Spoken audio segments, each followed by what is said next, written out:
Okay, SnoKing Beekeepers Association, January 18th, monthly meeting, and I have remembered to start the recording. Okay, starting on the business and announcements. We have a new president of WASBA, and he really has some things he wants to promote. He has decided, I guess with the board, that there's going to be a Beekeeper Family Day in Olympia on July 22nd. And I better put all this together in notes and put it in like the Facebook discussion group or in an email that I could send out to you. And I don't think there's a lot of families that do beekeeping together, but if you're in the Olympia area, this is something you can drive to a lot more easily than the conference, which has usually been on the eastern side of the Cascades. The next thing is we're going to have the conference, the annual conference on this side of the Cascades. We know the location. It's in Olympia, the Olympia Hotel at Capitol Lake. If you type that into Google Maps, it'll come up. So it's going to be on this side. And especially for you people, again, sort of Olympia area, Tacoma, Centralia, you're a lot closer.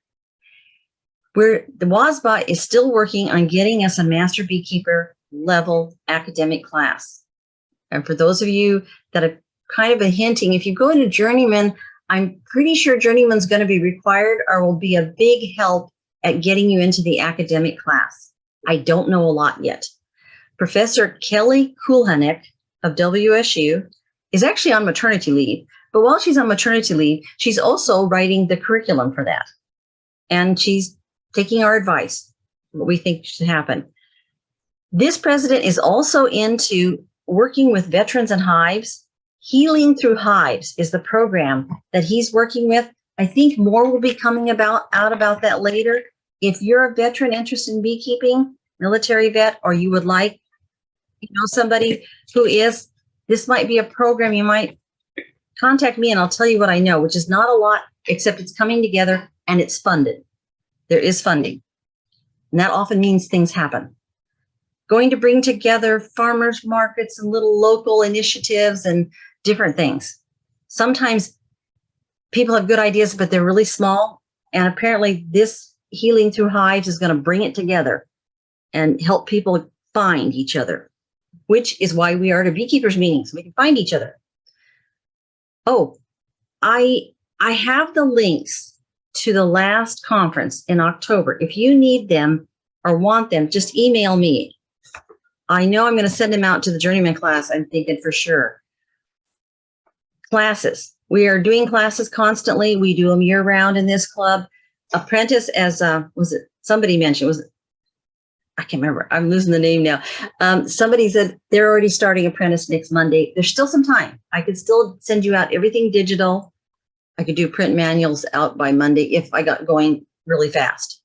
Beginner is ongoing right now on Saturdays, but there's a new one starting, and Gina's here. Okay, I saw Gina's name somewhere in here. And I didn't have her introduce herself because she's the Journeyman candidate that's going to teach that beginner. And on things that we're signing up for on Zoom, I've started saying one more day. So beginners, the usual 7 sessions, and then an 8th one, kind of keep that day open. That will be Thursdays. Yeah. So kind of keep one open just in case we have power outages or something crazy happens. And it's Murphy's Law. If you plan for it, it won't happen. If you don't plan for it, it will happen. So for the unexpected, I'm starting to tell people kind of keep the next day of the week open for whatever class. Journeyman, we've already had 2 sessions out of the 10, so it'd be hard, but not impossible. Also, there are other ways to do Journeyman, and I think the president of WASBA, Woods Bee owner, the Woods Bee company down in Centralia, I think he's doing one in May. He's doing a class. And we're really kind of pushing Journeyman because that Master Beekeeper academic course, well, if you have to have Journeyman to get into it, we need you to take Journeyman because it sounds like it could be a really good, just the academic portion even, anyway. Let's see. I'm wondering where my next slide should be. It's not in order. Sorry here. I put them here. Okay, these are out of order, sorry. Here we are. Okay. Usually we start after the business. Oh, there were 2 items of business that were on the first slide. The Pacific Science Center, if Steve Howard comes on, the Pacific Science Center has asked if we'd be interested in helping them set up a display down there.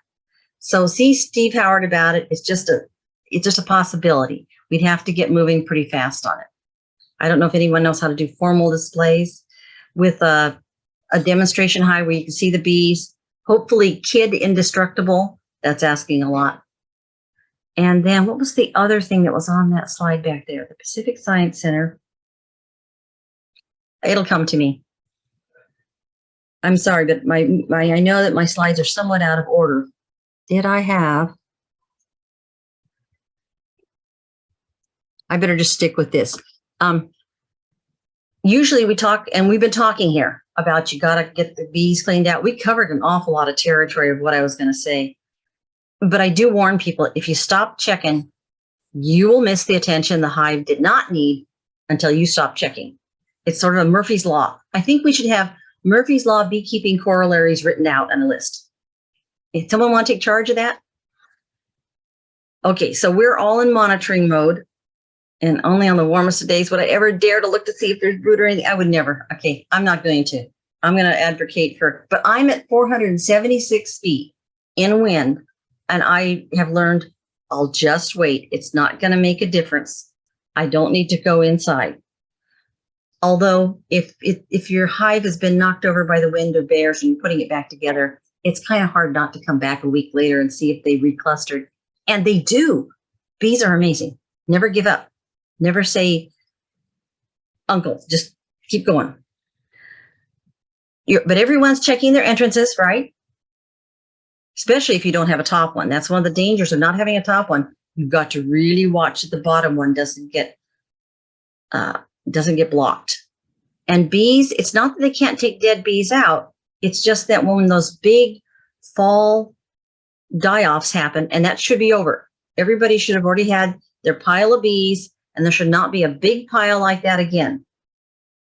That's a bad sign if you see it. If you've cleaned it all out and there's a big pile again, I can't think of a good outcome to that. But you will see a certain amount of bees on the ground in front, as when the snow melted and a lot of us saw a lot of bees in front of our hives. I have 10 holes at the malt bee demonstration site where I live. And then there were a lot in front of the other one, the Sultan hives. We have 2 out there. Our club has 2 out there. And yeah, when the snow melted, but when you figured out how long the snow had been on the ground, it really wasn't that many. It wasn't like that many died off in one day. I mean, if you start overwintering with 10 deep frames, that's 2,000 frames per 2,000 bees per deep frame. That's 20,000 bees, and half of them died off because they were never intended to live. Those were the rest of the summer foragers. Those weren't your fat bees who were saving up their energy and did not go out to forage. They stayed sort of in arrested development. They sort of stay young so that they're going to be able to be nurse bees when the queen broods up, which actually, I know it's already happening in the lowlands, but don't peek, okay? Just let the queen do it. The slide out boards, they're really neat for it. Dewey Caron in this, he calls those slide out boards the debris boards. And it's the easiest way to find out what's happening in your hive right now is to pull them out and see if they're eating the pollen patties. And if just the paper's coming down, then they're really eating them. If the whole pollen patty's coming down, they didn't like it there, they threw it out. The first granulated sugar I put in back in November, well, actually I put it in earlier than that, and the bees were throwing it out. They've stopped throwing it out now. So they're actually eating it now instead of saying it's in their way. Hive tops. I love putting the dry feed on top and not bothering any deeper than that. And I really worry about chilling the brood. And you think you could just peek now, but that brood raising may have started. And they've got to heat back up again before the nighttime temperature drop. Yellow jacket traps. If you're on Facebook discussion group, people are already talking. The first overwintering queen sightings have been posted on Facebook. So robbing screens off, but start watching for those yellow jacket queens. And what works the best is trapping now. But the robbing screens you really need when the hives start flying, because the strongest hive is going to wake up first. It's not going to have any nectar source, not really. Lots of pollen, but not much nectar. And it's going to go for the easy buffet next door. It's just, bees are that way. Oh, and then Ty was showing all that insulation. Just one word of caution. Some people never wrap, but almost everybody, I think, insulates at the top, at least with moisture absorbency. Don't ever forget you're insulating the top more than the sides, so that any condensation would form where it's cooler on the sides, which is great, instead of on the top where it drips down on the bees. A lot of people. In that diagram, by the way, there's a 2-inch foam insulation on the inside as well. So that effectively gives you an R24 off the top and R12 on the sides. Yeah, so if you're going to insulate, okay, wrapping and insulating is like this whole conversation. It gets very complex, and you figure out where you are on it. In my case, I did it because I had so many small hives. We raised queens, and I am experimenting with overwintering smaller hives, which I don't recommend your first year, but we really need to know whether we can raise queens late summer and overwinter them.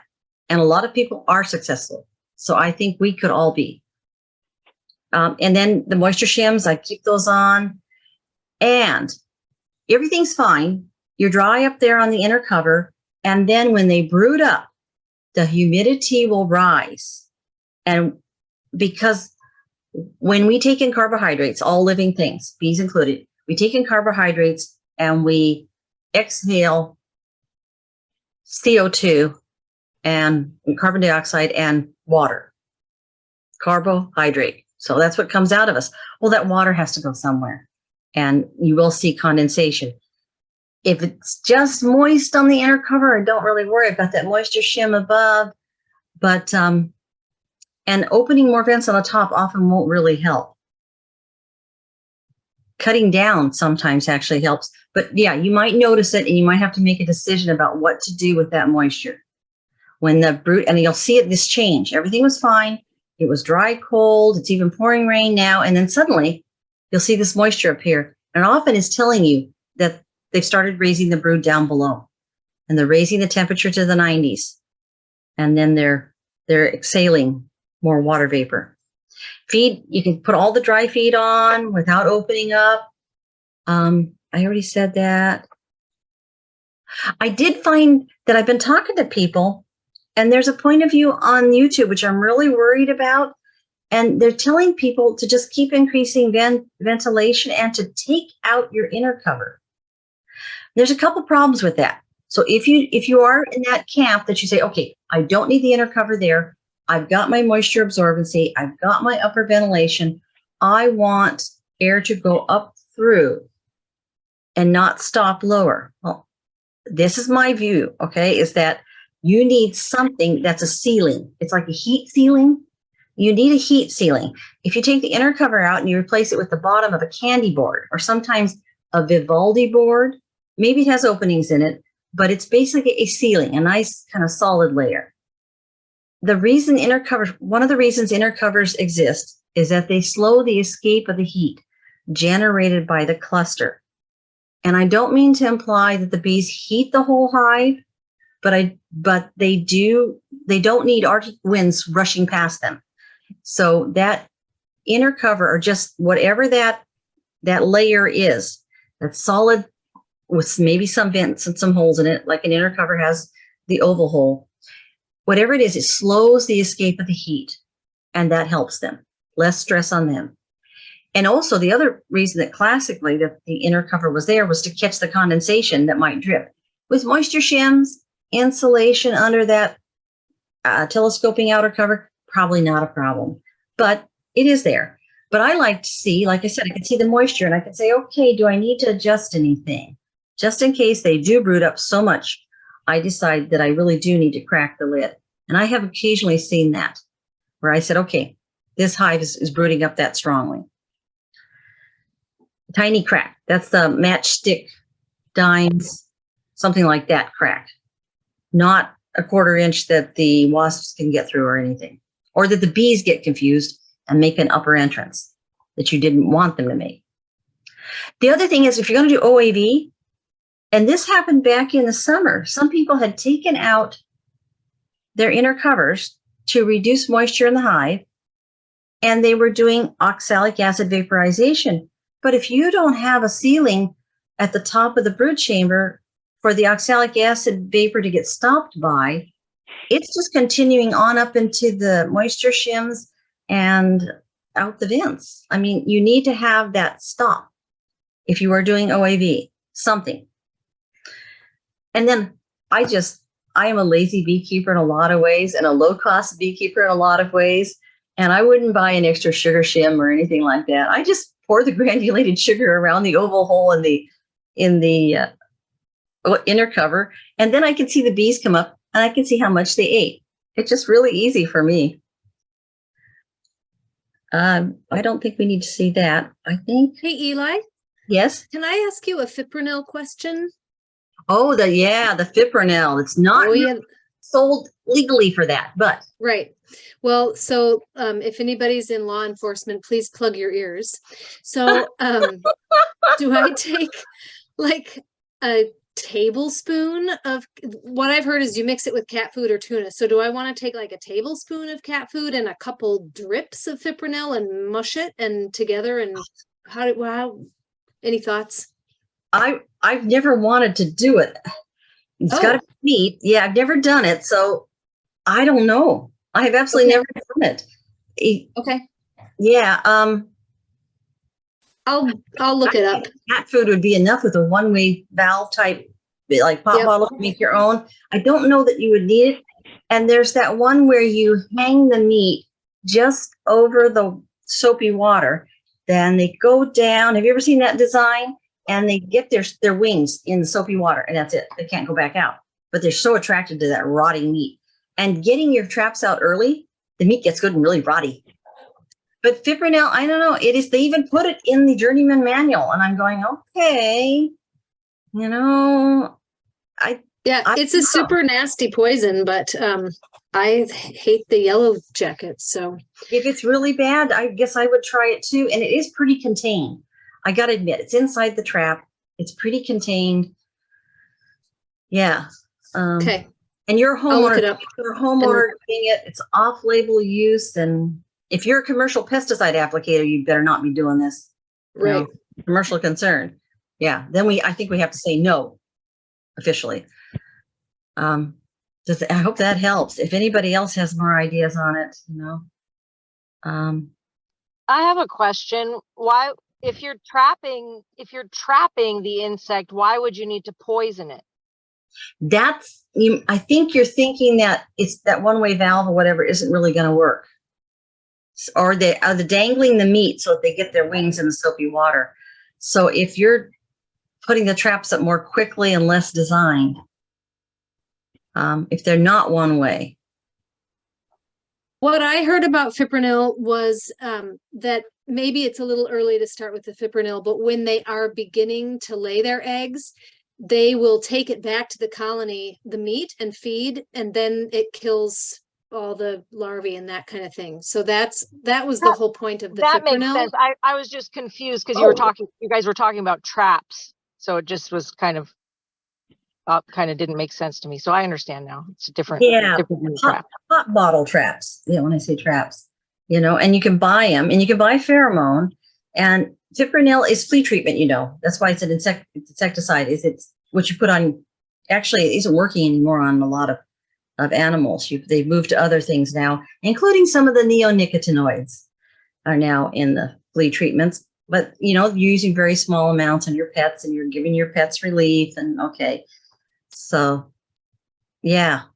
And, when the queen first wakes up, that dormant queen overwinters, yellow jackets, bald-faced hornets and such. When she overwinters, she comes out starved and she needs nectar first. So she tries to sneak into your beehive first. Then once she gets a couple meals, then she's laying eggs, then she has those larvae, then she needs meat. Yeah, and that's when, and what people do is they put up both traps, put up the rotten meat one and put up a sweet one. And if you put up a fermented sweet, it won't attract the honeybees. Fermented, that's why the people put vinegar in it.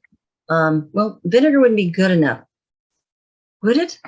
I'd put that's why they use orange juice fermenting with rice wine for Asian giant, which are now northern giant hornets. But yeah, if you want to keep the honeybees out, do it fermented. Let it get good and icky. But if you put sweets out like honey, yeah, your honeybees will end up in there too. I forgot on announcements. In-person meetings. We are working on that. In the newsletter, I explained we had to reschedule. We don't know which day yet. We're trying for those, and Tanya's number is, and her email is in the newsletter and somewhere on these slides too. And hive sites, you can't really start until April.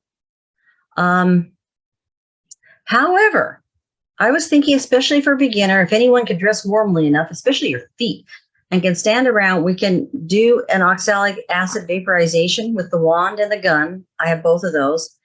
How to light a smoker. Look at hive stack. For more advanced people, you might want to actually see a pollen trap or different types of hive tools. I have a cloak board, a snail grove board, and various things like that. That if you've ever wanted to see them, I'd be happy to do that like once a month between now and when it gets warm enough. And sometimes people are interested enough in that. So let me know if you're interested. Maybe just seeing different bee jackets, different gloves, how I store my tools. I just got a bee shed built. I had my first official bee shed to put my bee equipment in. And if you've ever come to a hive side with me and you're standing at the hive, well, I'm saying, I know I've got a notched 8-frame inner cover around here somewhere. And I look in 3 or 4 places, that is going to stop. This is the organized year. All my equipment's going to be in one place, all laid out beautiful. You're going to be amazed. And then for hive sites, the first ones in like April, when people are getting their nukes or packages, if you want to have a few families come out, either you know them or you don't mind if we tell people, it's usually not huge amounts of people that come out, but it's kind of a nice way to meet people. If you are comfortable with that, let us know. We'd be happy to do the hive site at your place and set everything up and talk about your apiary location, your forage that's around you. There's actually a lot to talk about when beekeepers meet. We are going to raise queens. We did it last year really quickly, but it was a horrible, late, delayed spring. But we are on track. We're going to give you some details in March, probably sign up in April. There'll be a little bit of Zoom part you have to attend, and then see how many times we can schedule you to show up. To actually raise queens with grafting is actually not a quick one-day deal. You might get that impression from YouTube. And a lot of times people need to go through the steps to see how many weeks it takes. And it is a certain number of weeks, especially if you are trying to get queens raised and make sure that they are laying worker brood. And the worker brood, not a drone layer, they've got a good lay pattern, and then that queen is worth either taking out a queen you don't like, she's not performing well in your hives, and requeening, because now you're sure you have proofed her, not just raised her and she's emerged and she's mated, but you have seen her actually lay and lay well. Okay, and then the other thing is to overwinter extra queens, which is what we are doing right now at the Maltby hive site. So that's kind of the pilot. I put some pictures in the newsletter and kind of mentioned it there too. So Tanya Sapp is working on that hive painting. That's her email, and she's in the newsletter too. We're looking for other people to do other things. She wants to do one thing, get together. We're happy to buy the supplies for you and then do it, and just decorate boxes for the club and bring your own boxes. The paints, she's got the paints and the brushes, knows how to do this stenciling type thing. Looks really nice.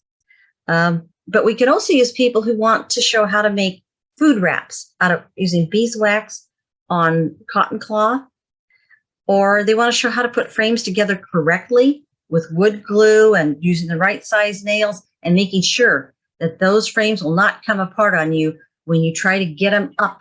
And the whole, after you've worked a couple of years in beekeeping, it happens. you go to get a frame out, it's loaded with brood or it's heavy, and you just try to pry with your hive tool and it comes off. The whole thing comes apart. If it wasn't wood glued and well nailed, including a little extra nail called a toenailing nail.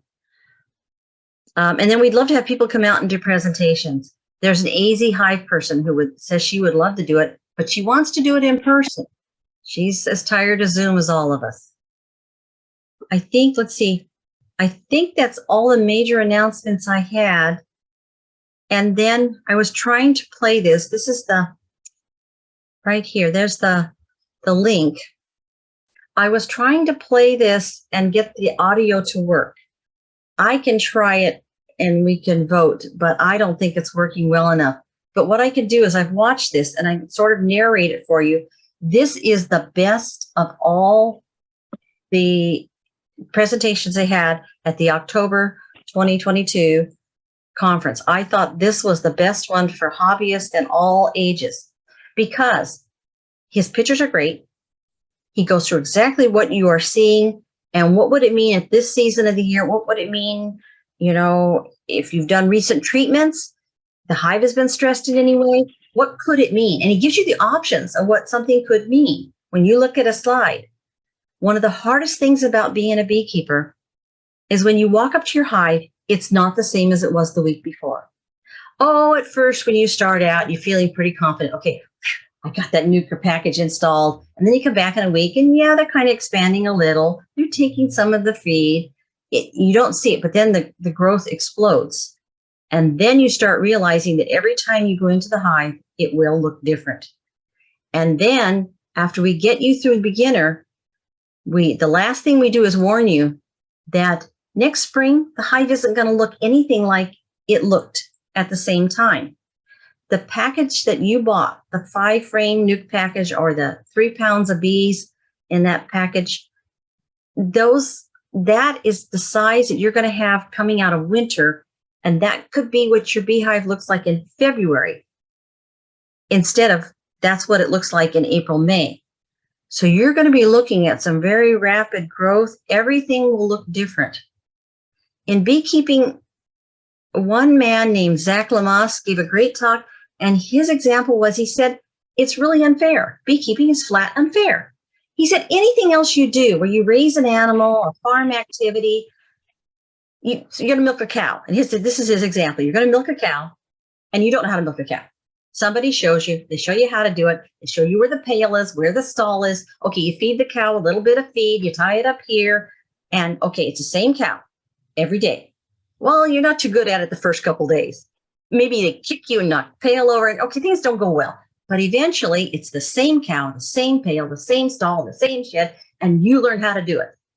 But it's still different. I grew up a farmer, so. All right, don't interfere with me, Ty. I forgot your dairy farm. That's right. Okay, you get to tell about dairy farming later. This is my example. But he says, you think it's okay, and then now, when beekeeping, every time you come up, something's changed. There's a different percentage of brood. There's a different number of foragers. The weather has changed. Everything. He says it's never the same. Okay, you got 2 hives. Well, if you had 2 purebred cows, you'd have a chance. They were and bred them at the same time and everything. You'd have a chance they'd act somewhat the same. Nope, not in beekeeping. One of the reasons we ask you to get 2 hives is because I'm still laughing at what Ty said, but yeah, they're just not the same. Every hive is an individual, and I name my hives for a characteristic they have. And I know another woman that does it too, but some of her words weren't very nice. But I just kind of go with mother, and the ghost, you never see her, the one you can never find, but she's in there because she lays the eggs just fine. I name them for things like that. And maybe even the month that they emerged in, something like that. I'll name them for their qualities because each hive tends to have a personality. And once the queen changes, the personality changes. So this guy did a great set of frames, and he talks about them. And when you look at a frame, or when you tell somebody about something, you have to explain the whole season, the size of the colony, any recent treatments or stresses you did, and he does a really good job. but I think the audio is lousy. So I'd like to start that. Any last comments like in chat before I start trying to do that? Last time we had this meeting, we had a huge discussion on meat. Okay, Steve. One of the things, Eli, is when you share on, and I can't remember, it's still on Zoom, but you also have to tell it to share the audio. There's a little checkbox when you go to share.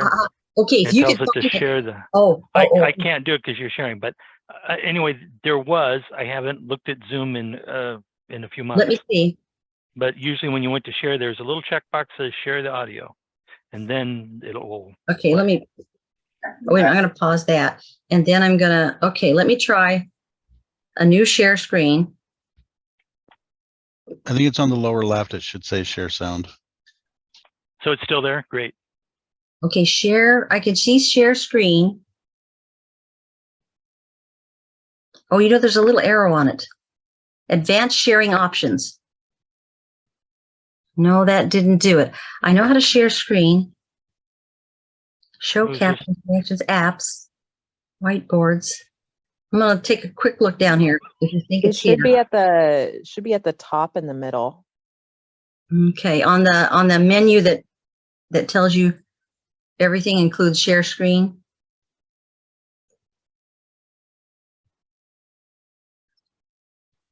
It's usually at the top of the screen. There'll be a drop down. Okay, so when you come up with your, I'm going to see if I can screenshot. Can I screenshot this? I'm going to screenshot this and then share it. So okay. Screenshot this. Okay, because I'm looking at this and I could read what I see across, but I don't see one that says share the audio. Yeah, it's just below the when you have the display of your different screens.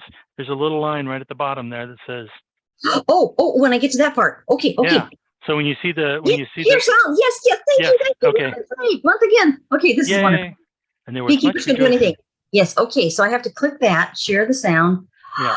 We have been saved because you didn't want to hear me. And the audio is not that good, but oh my goodness. Thank you. Okay. Now get to you have been saved. And if I'll watch the chat if people want to stop or pause or something, but Dewey is good. And he is now an affiliate professor down at the Oregon State University. I was actually going to kind of introduce him there. And he's a professor emeritus at the University of Delaware, and he has a bunch of books out, which he starts with showing you the books, and you might recognize honeybee biology. Okay, I think we've got it. And share the screen. Yeah. Okay, let's see if the audio comes out pretty well. You go back to the beginning. Read through Whoa, Game of Thrones. We had drones, so let's go to brood fence. All righty, good. Email in case we don't get a chance to get your questions answered. We're going to look at in terms of looking at hives and what are the things we might focus on. What might we be looking for? Are we?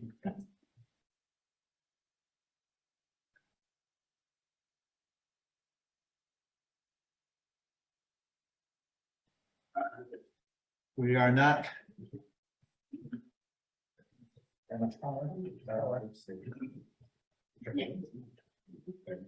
Okay, we're on the wrong place. I did bring some books. If you're interested, I have some books out here. Some of the ones that I have. The third edition is out, and this was my COVID book. Okay, and of course, then our field meeting. All right, so for our reading of frames, a couple of warm-ups. Question: what do bees do with their honey? Eat it? What does an allergic bee get?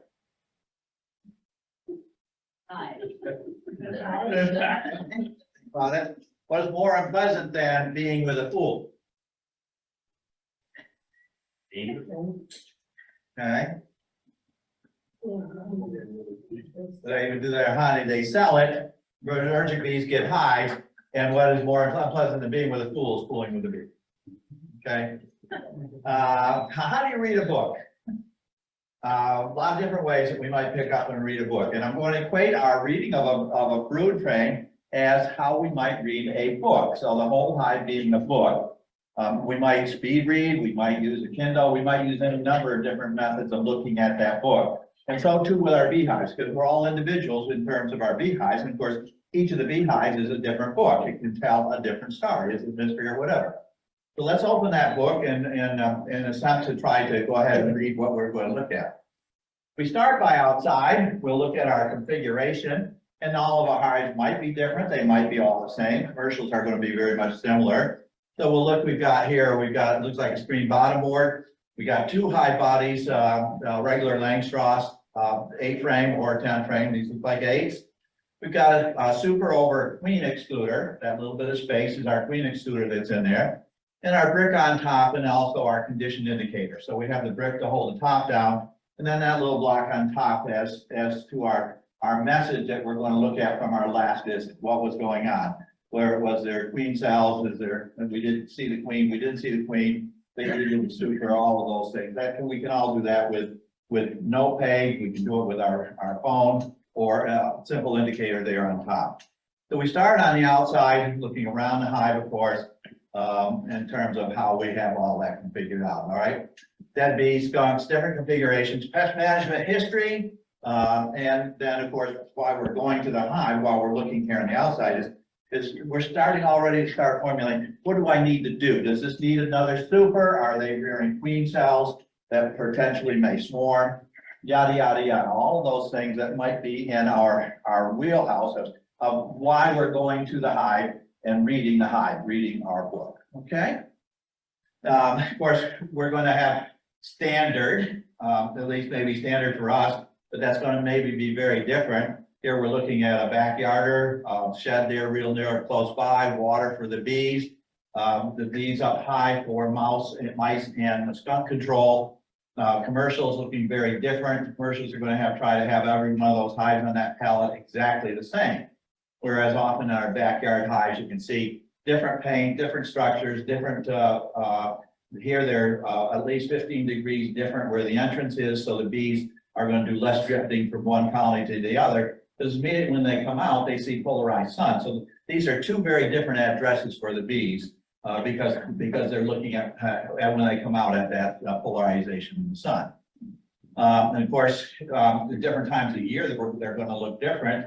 I don't know if your backyard looks like this. This is Minnesota, but you know, we're going to hopefully be able to add supers, take them off at a later time, whatever. So it's going to different. So answering that question, what standard is what we say it is, what we're comfortable with a hive configuration.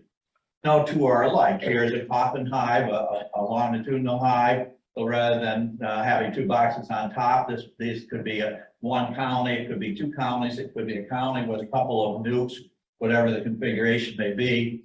This fellow likes log hives, so he hollows out logs.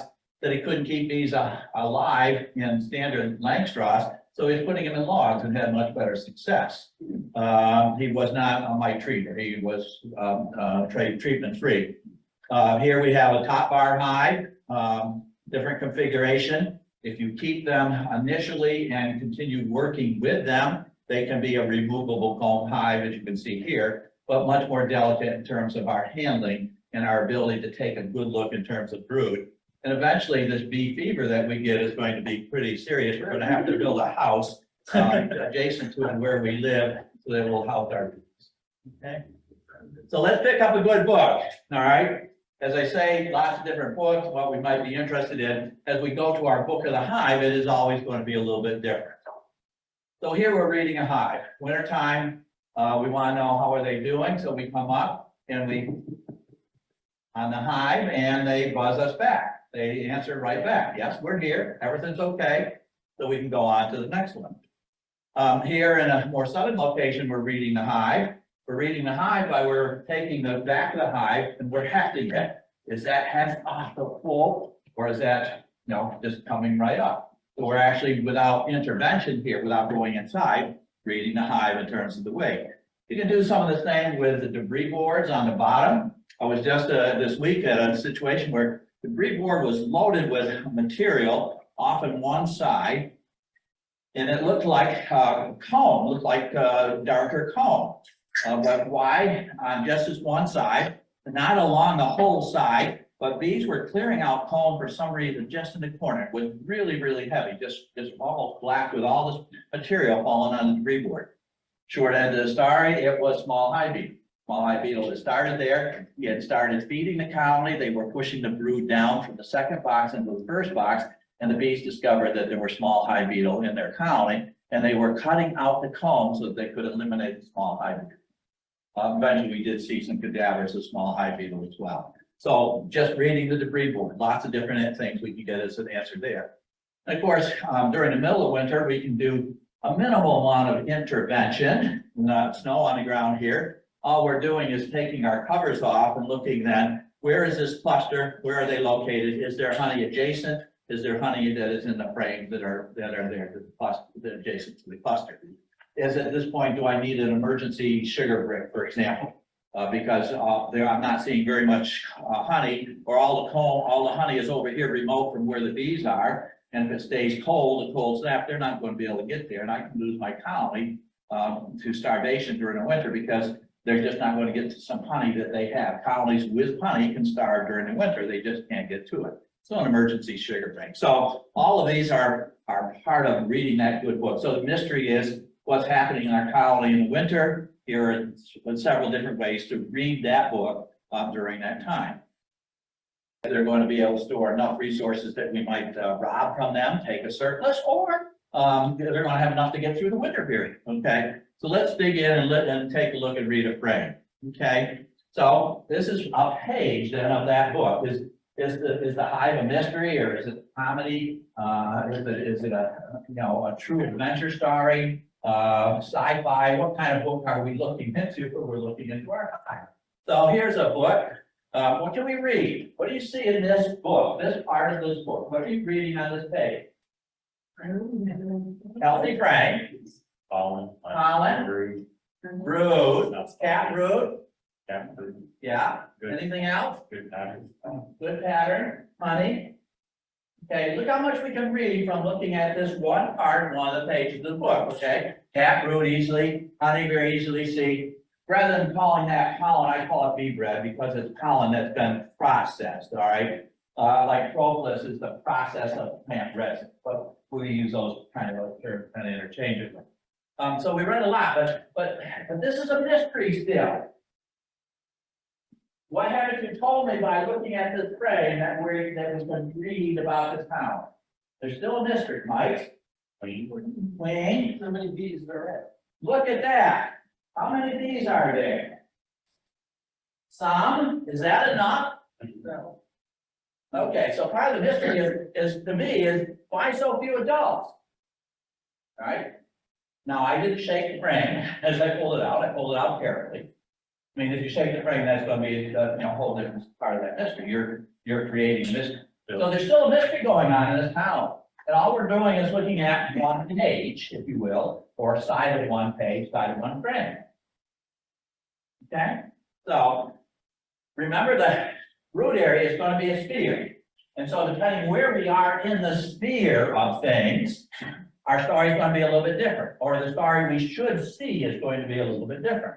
So that's what we'll want to try to remember as we're doing our reading. That edge frame of the edge of the brood area isn't going to have a huge amount of brood like we just saw, or should not have. If it does, it's telling us something very different than if it's that edge frame that has just a little bit on one side. All right, so reading the brood frame, remember it's a sphere. Okay, so what does this good bee book, here's another frame, I'll show you another frame say, a frame from a different part of the season. So what are some of the things that we can look at and read on this one? Some swarm cells. Very low. Honey's gone. Any food. No area. So what would we concentrate on? Can we see sealed brood? That's the easiest type of brood to see, right? Yeah, we can see quite a bit. Is it a healthy brood pattern? Yeah. Looks pretty good. Remember, 5% to 95% of the eggs that queen can lay under favorable conditions should yield an adult. So we can see that in the capped brood. Okay. Can we see capped honey cells? Well, look closely. Yeah, not much, but there is some. Can we see eggs? Want to borrow my glasses? From this far away. From this far away, you can see egg. No, can't see egg. All right, so we're gonna have to, like a good book, sometimes you have to get down the little fine print where there's the footnote or the sidebar or whatever it might be the case. So now we can't see eggs. Can we see queen cups? I differentiate the cups and queen cells, the next two below eggs, cups and cells. Difference is a cup is a precursor of what bees can use to rear a supersedure or a swarm queen, okay, swarm colony. The cell is when it is actually, the cup is occupied. Eggs, larva, or the developing queen cell. So I differentiate between the two. So can we see a queen cup? Yes. Yeah, there is one. Can we see a queen cells? Tough to say. There are none, okay? So it is tough to say. So I didn't check that. Condition of the cells. I've already checked it for you. A lot of transition cells, a lot of cells that are not filled for some reason. Drone cells. Looks pretty good, doesn't it? Looks like they really knew what they were doing, what we wanted them to do. They didn't fill out the corners, but they had hoped to have a way to get from one side to the next. It didn't work because we fooled them with the Duracell, the Duracell, okay? The plastic cells that had the Duragilt foundation. So there's a piece of metal down the side. They can't get from one side to the next, but they thought that they could, okay? How about the condition of the frame itself? Did we lift the top bar off, separate it from the rest? Is a mouse chewed on the bottom of the bottom bar, weaken the bottom bar? How are the frame at the shoulders itself? From this distance, looks pretty good, doesn't it? Okay, all righty. What happened from the last inspection? Has it increased in population? Okay, so again, season and continual look in terms of trying to see what's going on. And then here's part of the book. Can we now say we need to do something as we're reading the book? Close it up, go away, put it down, read further. Okay? Like a book, right? Not interested, looks pretty good. Why do I need to read further? I've solved my mystery. Okay, whatever might be our indication that we might want to do. All from reading one frame, all right? So let's take a look at that frame. And we said that when we went through that list, we couldn't say if there were eggs present, all right? So let's go through our mental drill in terms of, we don't think there are eggs present as far as we've read into this book. This is where we're reading right now. We don't think there are. Does that mean there might not be a queen present? No eggs? Yeah, that could be. A new virgin, newly mated queen present, not laying eggs yet. Could be because this is the brood left over from the previous queen that hasn't been emerged yet. Look at another frame. This one is filled with cells of mostly cat brood. Okay, we haven't solved our mystery on one frame. Maybe we've got to look further. Yeah. It's the end of the season or drought conditions or bees preparing to abscond or perhaps preparing to swarm. Could that be the reason we don't see eggs on this book as far as we've read? Yeah. You're treating with formic acid. Yeah, very definitely. Okay. So did you pick a right answer? Okay, so I asked this question to you on an exam. Which one are you going to pick?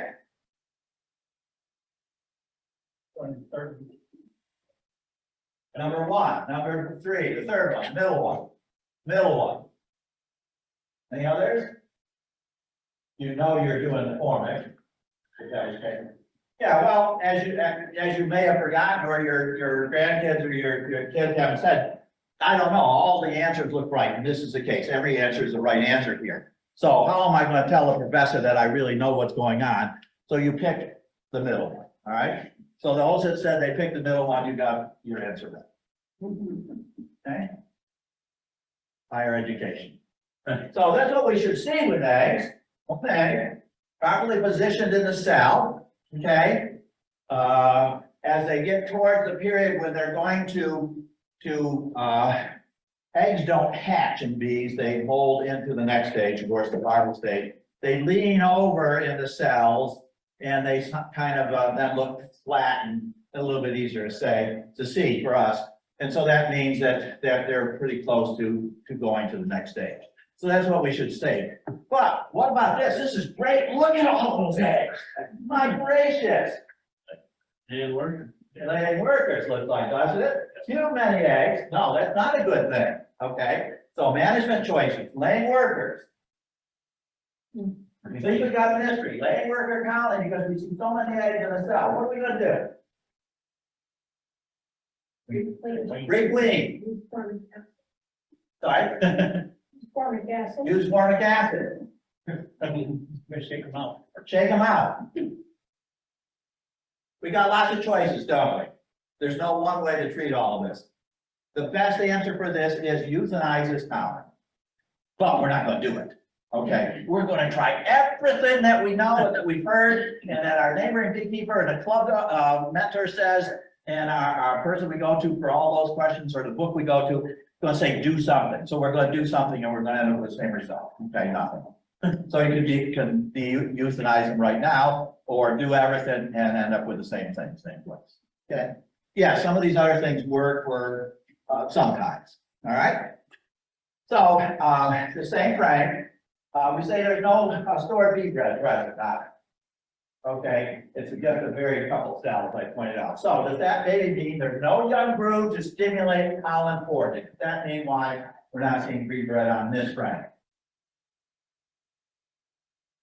Why do they get pollen and store it as bee bread? To feed it to the babies. No babies? Do they store pollen?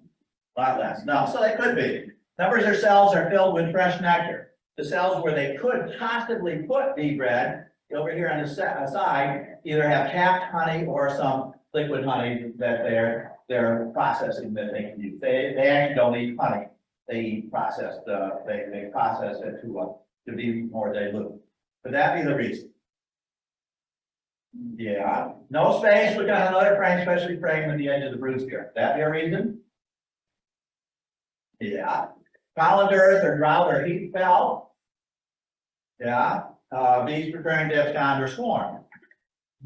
Yeah, they do all that, that shaking of the queen. They grab on top of the queen, go up and down, up and down, up and down. You see that workers doing it to workers, but that's how queens lose their weight. Okay. So any of these are answers. So you're faced with five correct answers. Which one are you going to pick? Let's pick the middle one, and that's probably the best one. They've used all the space for blueberry. Where are we going to look for that pollen, that bee bread? On the edge of that sphere. That's the best way to see how they're doing for. And what we're going to look for that is something like this. The kaleidoscope of colors, and it cells filled, but then not capped. They put sort of a honey glaze over the top. And you can see with this particular pond, you can kind of see how there's like a glaze over top, right? That's what we want to see, and we want to see that those different colors, because that means bees are going to have the possibility of a more balanced diet. They're going to get the sterols they need. They're going to get the different proteins, the amino acids to build up proteins, etc. Okay. We could go on with this. What if there's no drone cells? We'll get Julia back in here and tell us again all about drones. Okay, they're part of all this whole story. Or there are queen cells. All right, so part of that mystery then in looking at brood area is encountering these things, or looking and trying to find these things, and then looking and see if there's enough. How about this for, the first mystery I had was too few adults. How about this one for adult coverage? But why are they not on the brood? It's cat brood, so it doesn't get a lot of our attention. There. What else? It's formed. That's a possibility. They swarmed until there are fewer adults. It is warm. Oh, it is warm. Thank you. It is warm. What we used in our inspection of our book, we used the smoker, didn't we? Because then all those bees went to honey to eat because, yeah, their flight, you know, their preparation for flight. They're getting more in their honey stomach in case that is really something very serious and we're going to have to flee. Okay, so reading the book. Now this one does have some drone cells. We can see the drone cells there at the bottom.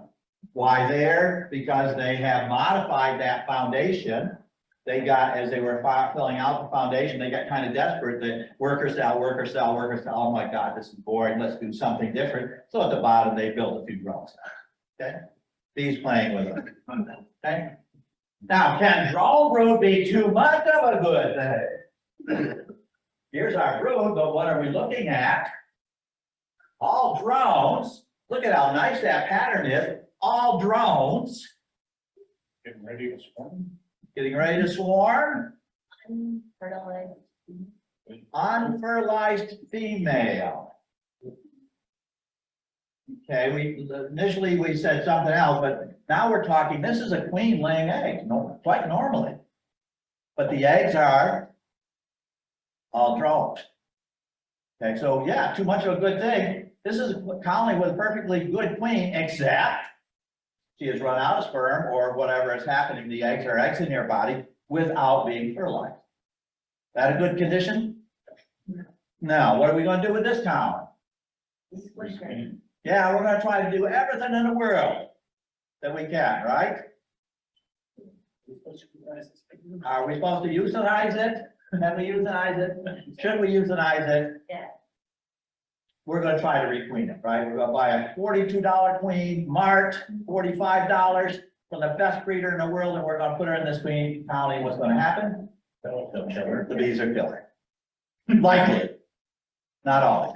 So what you got to do, you got to find this queen, kill her, then buy your $42, $45 queen and introduce her at that point. Okay. So we got to read our book. We got to read our whole book, not just how page or so. Okay. Can there be too much of a good thing with queen cells? Oh, look how many queen cells. There's about a dozen there, right? So what's going on? What's our interpretation? Swarm. But they have them in two different locations. Swarm and supersedure. Can that happen at the same time? Yep. Gotta look carefully, gotta read our book. Okay? So what we initially say is, oh boy, that's a swarm cell, that's a swarm cell, that's a swarm cell, that's a swarm cell. Why? Because they're on the margin of the comb, right? But what is the base? How did that cell become a queen cell? Did it start as a queen cup? Or did it start as a horizontal worker cell that has then been drawn out and elaborated into the vertical queen cell? This is a little bit hard to tell, but in fact, the basis of these is or was a worker cell. So there is no swarming going on here. There's no supersedure going on here because the queen starts both of those processes. What is going on here is queen died. Emergency queen cells. Okay. So we got to be a little bit careful as we read our book if we're doing just the one page. And of course, to get an idea of a book off of the one page doesn't work. The same thing here. But kind of the key here is looking at these cells, their origin, and then looking carefully. Yeah, that was not a queen cup hanging out down here. Okay, that was a little problematic, but that certainly in this row of cells, and this one too, those were ordinary workers. Changed to be a queen cup. Okay, emergency queen going on. Can there be too much of a good thing of honey on our frame? A lot of honey on this frame. Okay, is this a good thing? Honey bound? Could be honey bound. Honeybound is a condition in the spring when the colonies need to expand and grow. And what's in the way, capped honey, so they've got to eat or relocate the capped honey. If in fact there is an awful lot of honey in the way, where are they going to relocate it? Or are they going to get a sugar high by eating all that damn honey up so they can make room for the queen? Right? So yeah, we can have too much of a good thing. Now, I'll give you another part of the book that you're reading. You're reading this book in the fall months. You go open this county and you read this frame in October. Good story now? Hot box frame? Yeah, good story. Okay, I'll give you another part of the book that you're reading. You're reading an outside frame, let's say frame 2 or frame 3 in the top box in October.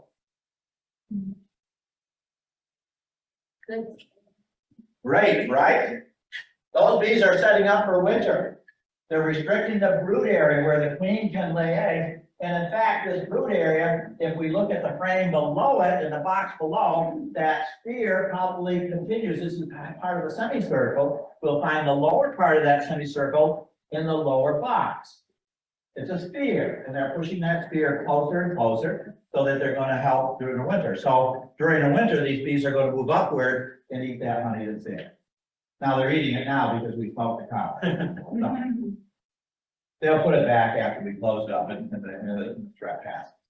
Okay, so basically looking at frames, what do we like to know? Is our brood healthy? Brood pattern okay? Is the colony queen right? So here's a frame, another one yet. Look at the honey. We've got some honey in the corners, a couple different kinds, some watery honey, some honey in bigger cells. We've got lots of bee bread. Look at this band of bee bread. Cap brood, got some unusual pattern in the cap brood. Is that a good pattern? Yeah. Yeah, what's wrong? What's going on here with this pattern? Look at the frame. Okay, that's not plastic foundation. Oh, it's probably wired foundation. The queen investigated their cells, found the wire poking out in the bottom of the cell. She said, hell no, I'm not gonna put an egg in that cell. And so there's your wire, your wires, you know, the manufacturer wires, the wires that were put in. Okay. So brood healthy, brood pattern okay. We want to look at open brood versus cap brood or wet brood, the open brood. And we want to then read our book. What kind of reading does this give us? Look at, we've got an egg. We've got larva. We've got larva that's gone through 1 or 2 molts. Maybe this is the second day. This is maybe the first day, second day. Brand new one here. Look at this. It's not even where it should be. So what's our read? What's going on here? They're swimming in food, so they're swimming, aren't they? Swimming in their brood food. Good sign, right? What happened here? Not much brood food in that one, right? So what's the larva doing? Went for a walk. Looking for food. That's why it's sort of uncurled and it's moving around. Okay? Queen came back and put an egg in here, although this egg may be ready to hatch. Okay, so except for one measly cell, everything is looking pretty darn good in open brood. So not just cap brood, but also open brood. Now, we're going to look in the open brood to try to tell if there might be things such as sac brood developing in the colony, such as chalk brood in the colony, such as European fowl brood.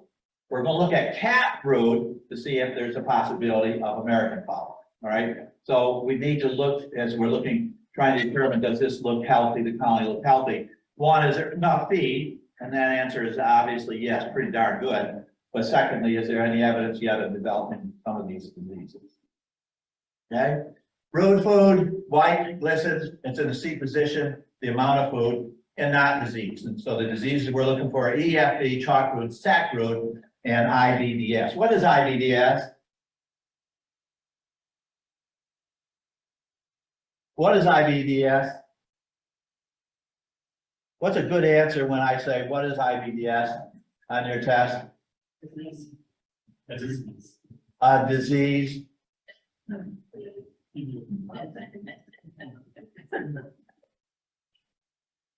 You're right.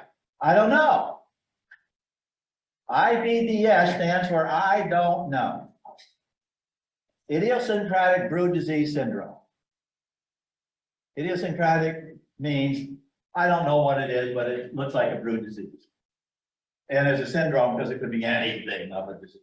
Okay, IBDS. All right. Your county, what are you going to do with this? Put it back and wish them luck.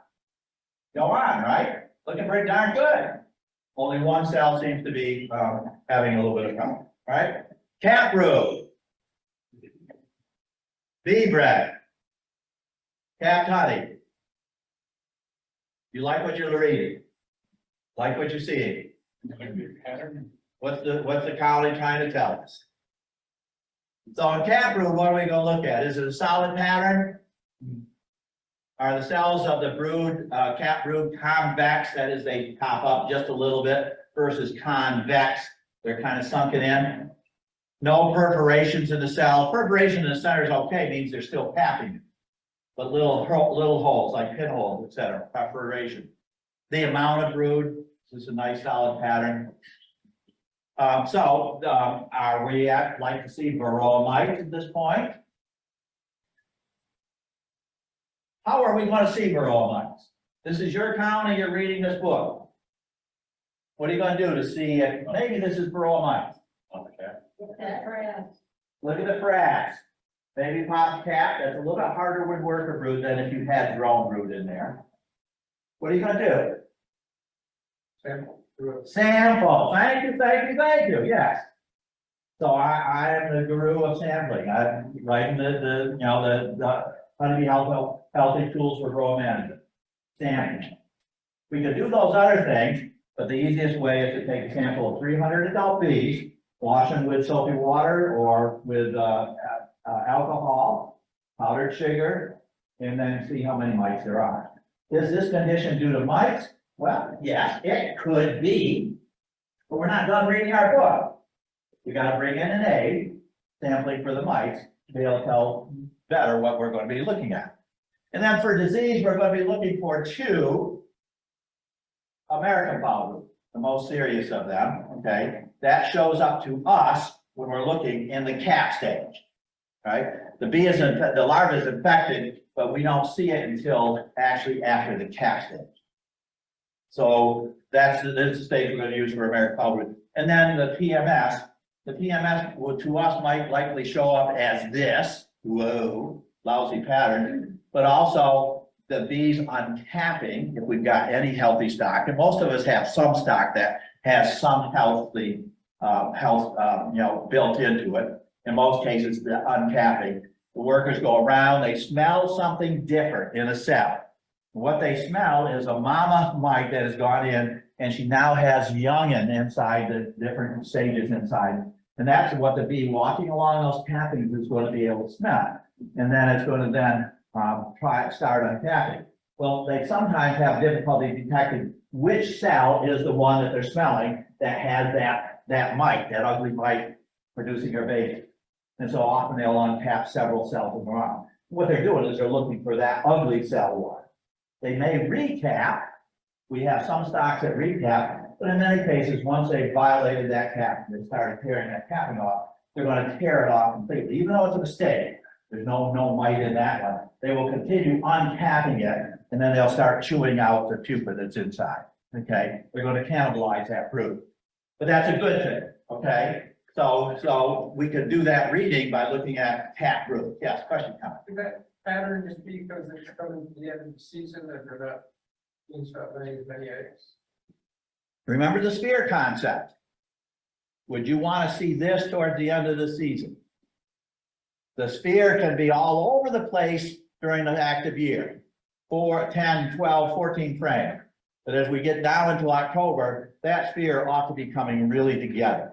Does that look like a sphere of cat brood coming together? No, not really. Okay, so I would say no.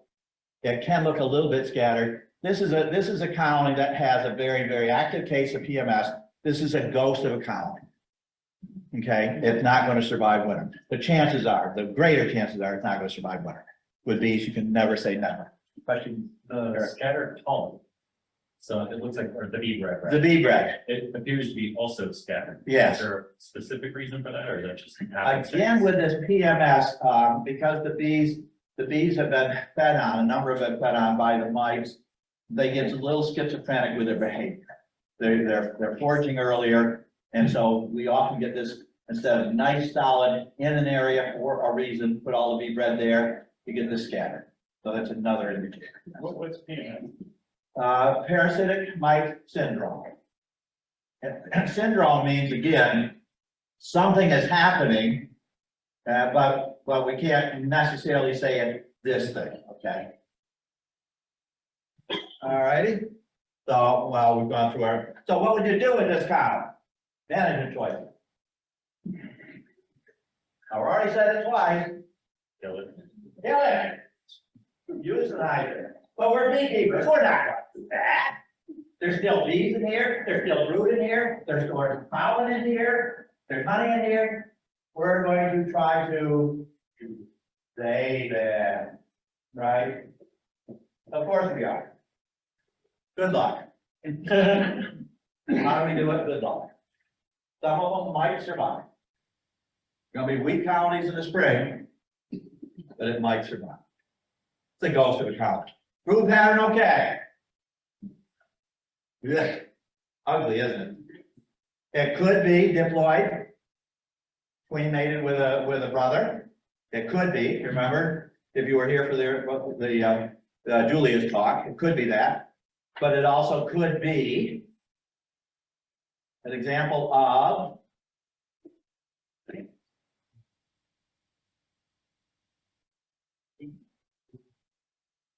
not very definite with your answers here. What might we be looking at? What does our book say? You bought that $45 queen. Is she any good?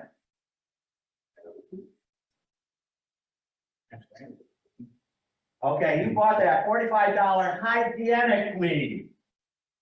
Oh. And breaking cells apart. They're ripping cells apart. These bees are trying to save the ship from sinking. They're trying to get rid of those nasty mites that are in the house. Will they succeed? No. They've got to raise enough bees to live 6 months. They've got to raise the fat ball bees. And they may, by getting rid of these diseased pupa that are in these cat cells, they might be able to do it. Okay? So it depends how many bees are still there. How much honey do they have? And we're beekeepers, we're going to try to save the colony. Okay? But can there be a good spotty brood pattern? We just said that was ugly, that was not good, but could there be a good brood spotty pattern? Yeah, okay, so what if we see like here and here and here and here? Okay, so not too many. They're uncapping some in here because there's some bees smell mites in there. But are they uncapping a lot of the cells? They're uncapping some of the cells. So it could be, in fact, yes, the hygienic stock, the bees are trying to save themselves.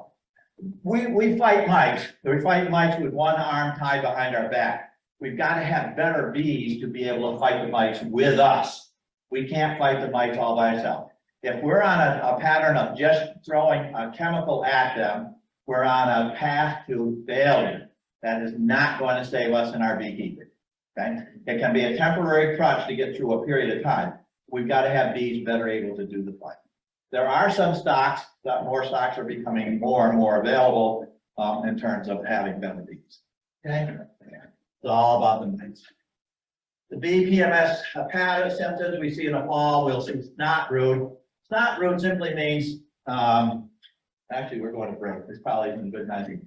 It's called snot root because it looks like in a cell. Yeah, little kids, you know, what comes out of their noses all the time, that stuff. That's what it looks like. It's a larva, developing larva looks like. Done? Okay, keep going. Every spring death. So we might have to look closely. Okay. What is unhealthy or what is unnatural or smells or off color or out of place? Use all of our senses as we're reading the book, okay? Because it has a story to tell. Our hives have a story to tell. And brood rearing, what we're trying to do is use all of those. Finally, okay, brood pattern, okay. Queen right. Is our colony queen right? Of course, the opposite of queen right is, no, not queen wrong. Queen left. Yeah, okay. So this colony is queen right. All right. Yes, no, maybe. This colony is queen right. Yes, no, or maybe? Maybe. Anyone say yes? Anyone want to say no? Yeah, someone said it. I heard you. Really, I really did. Okay. Can you find the queen below? The queen is on this frame. Oh. I'll tell you also that the queen is marked. Of course, queens that are marked are easier to find. So you see the queen? Isn't it easy to find queens? There she is. She's red, marked with a red dot. Of course, some colors show up a little bit easier. See the green dot for the queen. So, do you need to see the queen? No. No? Anyone else have an answer? Maybe? Yes? You're gonna do I had a lot of maybe before. What, we gonna do a mic count? a We're gonna do a mic count, better know where your queen is. You don't want to count mics on the queen's body. No, not after she's been through that alcohol wash. You need to see eggs. Need to see eggs. So, do you need to see queen? No. As you're reading your book, you need to see eggs. Okay. Now, with our eyesight, yeah, you know, we can go for the young larvae, those 1 to 2 day old larvae. Okay. Why not cat brood? It's several days perhaps since the queen has been there. Okay, so no, the good answer. We do not need to see. When we read colony string, we'll often see this. So I pull the frame out. So last question, how many are there enough adult bees? Are there 2,000 adult bees on this side? Are there 1,000? Are there 750? Are there 500? Multiple choice. There's no middle one. So you know, you're really, you know, gotta go what? High, low, hit the middle. Okay. Let me make it a true false. I'll take 2 away. Thing of hell. Oh, that's. I've got 750, I've got 1,000 and 750. Okay. It didn't come up. There are 767 bees. How do I know that? I blew it up in a computer, put a dot on every one. The computer told me that. Okay. All right. Which is easier to read, that frame or that frame? A, B. This is your eye test. A, B, I, A, B. A because we've shaken the bees off of it, right? Okay.